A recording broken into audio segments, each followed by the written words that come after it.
Afganistan'da beklenen oldu. Taliban başkent Kabil'e girdi. Haberi Afganistan İçişleri Bakanlığı'ndan biri yetkili duyurdu. Taliban'ın 4 koldan kente ilerlediğini açıkladı. Militanlar Kabil'in Kadakan, Karabağ ve Pahman semtlerinde görüldü. Yani dış mahallelerde. Taliban, kent merkezini savaşmadan teslim almak istediğini ancak ateşkes de ilan etmediğini duyurdu. Kimsenin canına ve malına zarar verilmeyeceği belirtildi. Kentin çeşitli noktalarından zaman zaman çatışma haberleri geliyor. Ancak Afganistan yönetiminden de Kabil'in saldırıya uğramayacağı, geçiş sürecinin barışçıl olacağı açıklandı. Taliban lideri Molla Abdülgani Baradar'ın Afganistan'a dönmeye hazırlandığı duyuruldu. Devlet Başkanı Eşref Gani'den henüz bir açıklama gelmedi. Gani'nin Amerika Birleşik Devletleri'nin Afganistan özel temsilcisi Zalmay Khalilzad ve NATO yetkilileriyle acil durum toplantısı yaptığı duyuruldu. Taliban temsilcileriyle hükümet güçleri arasında görüşme yapılacağı gelen haberler arasında.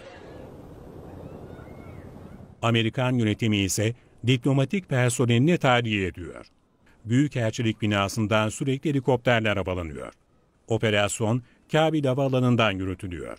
Başkan Joe Biden tahliye için 5.000 takviye asker gönderilmesi kararı almıştı. Avrupa Birliği ülkelerinin diplomatik personelinin de güvenli yerlere götürüldüğü açıklandı.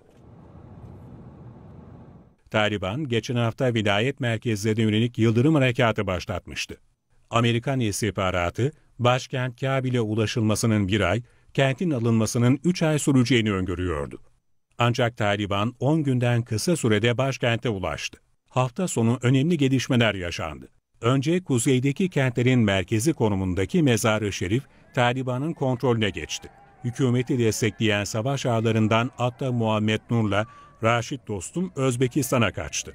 Ardından hükümetin elindeki önemli merkezlerden Celalabad, savaşmadan Taliban'ın kontrolüne geçti. Taliban, ülkedeki bütün sınır kapılarını da kontrol altına aldı. Ülkeden tek çıkış yolu Kabil Havaalanı.